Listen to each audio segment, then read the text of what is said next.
नमस्कार साथियों, स्वागत है आप सभी का आपके अपने इस चैनल फर्स्ट चॉइस अड्डा पर। दोस्तों, अभी तक हमने बहुत सारे पार्ट कवर कर लिए हैं 10,000 MCQ सीरीज के, और ये आगे भी चलती रहेगी जब तक आप इस चैनल को सपोर्ट करेंगे, सब्सक्राइब करेंगे और ज़्यादा से ज़्यादा शेयर करेंगे। आज का हमारा पहला प्रश्न है स्क्रीन पर। जब आप कोई मशीन परचेज करते हैं और उधार पर परचेज करते हैं, किसी पर्सन यानी राम फॉर एग्जांपल उससे परचेज कर रहे हैं, तो एंट्री क्या होगी? तो दोस्तों, जब भी आप कोई एसेट खरीद रहे हैं तो वो एसेट आपके पास बिजनेस में आ रहा है।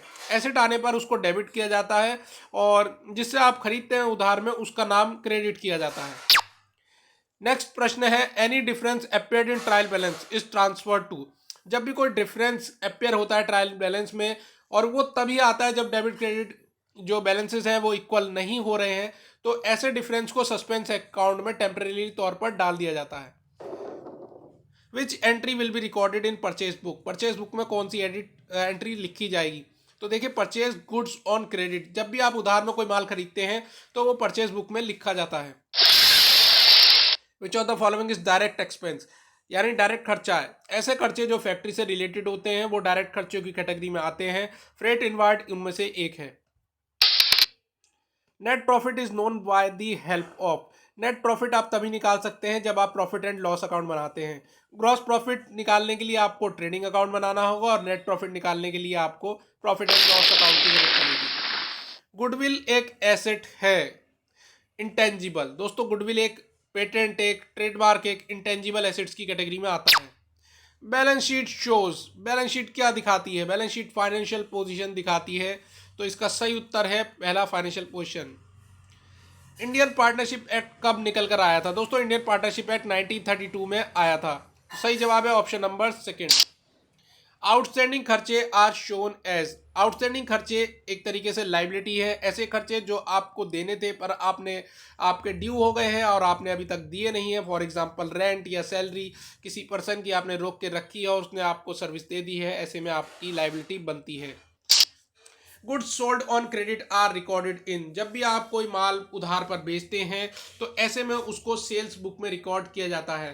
तो उधार पे माल बेचा हुआ सेल्स बुक में रिकॉर्ड किया जाता है। Imprest system is used in relation to. जब आप इम्प्रेस सिस्टम की बात करते हैं तो पेटी कैश बुक दिमाग में आता है। पेटी कैश बुक वो कैश बुक होती है जो कि छोटे छोटे खर्चों को रिकॉर्ड करने के लिए बनाई जाती है, और उसके लिए पेटी कैशियर को एक अमाउंट पहले से निर्धारित कर दे दिया जाता है और वो उसी अमाउंट में से उन खर्चों को निकालता है। परचेज अकाउंट एक तरीके से कैसा अकाउंट है? नॉमिनल अकाउंट माना जाता है। पर्सनल, रियल और नॉमिनल तीन तरीके के रूल होते थे। रियल एसेट से रिलेटेड होता था जिसका रूल था what comes in debit and what goes out credit.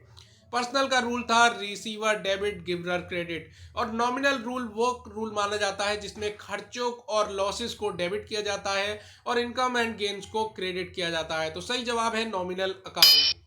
Trial balance एक कैसा स्टेटमेंट है या लेजर है, क्या है? तो देखो, तो ट्रायल बैलेंस एक स्टेटमेंट की कैटेगरी में आता है। नेक्स्ट क्वेश्चन आपकी स्क्रीन पर, a loss arising due to fire is. एक नुकसान हो चुका है और वो आग लगने की वजह से हुआ है, आप किधर डालेंगे? मैंने अभी आपको पीछे ही बताया था, नॉमिनल खर्चे वो खर्चे होते हैं जो कि लॉस या फिर जो डे टू डे लाइफ के खर्चे माने जा गए हैं वो आते हैं इसमें। तो आग लगने की वजह से खर्चा एक नॉमिनल अकाउंट की कैटेगरी में आएगा।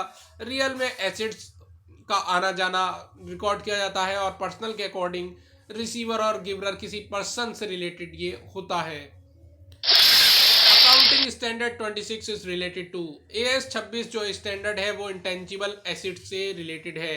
AS stands for accounting standard और 26 रिलेटेड है इंटेंजिबल एसेट से। Which are the following accounting standard is related to fixed assets. Accounting standard 10 fixed assets की बात करता है। First of all double entry system introduce किया गया था, इटली शहर के हुआ था, ये देश में वेनिस शहर में हुआ था। How many accounting standards are issued in by ICAI। ICAI के अकॉर्डिंग 32 अकाउंटिंग स्टैंडर्ड्स इशू किए गए हैं।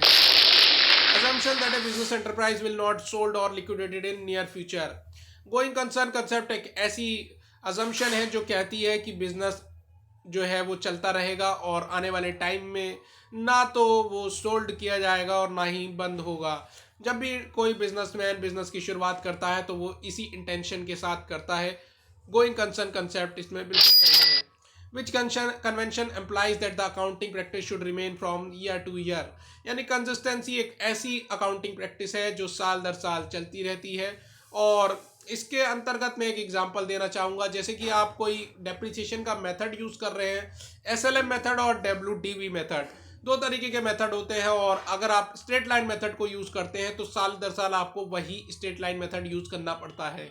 यानी कोई फिक्स परसेंटेज आपने निर्धारित कर दी कि नहीं एसिड्स पर, तो वही परसेंटेज लगाइए। आप चेंज करेंगे तो आप कहीं ना कहीं पिछले साल की तुलना में और इस साल की तुलना में उसका कंपैरिजन नहीं कर पाएंगे फाइनेंशियल स्टेटमेंट्स के द्वारा जो भी प्रॉफिट्स ड्राइव हुआ है।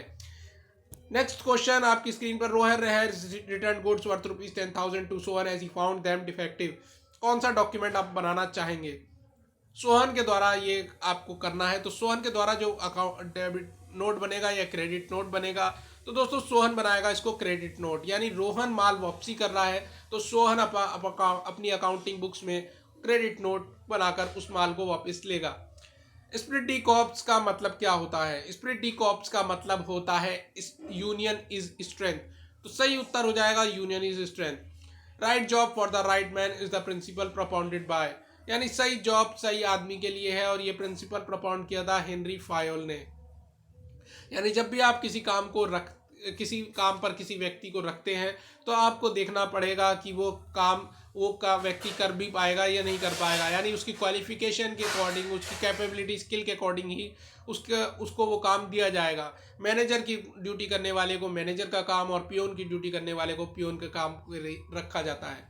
आज की इस वीडियो को यहीं अंत करते हैं और मिलते हैं नेक्स्ट वीडियो में। तब तक जय हिंद और जय भारत माय फ्रेंड्स।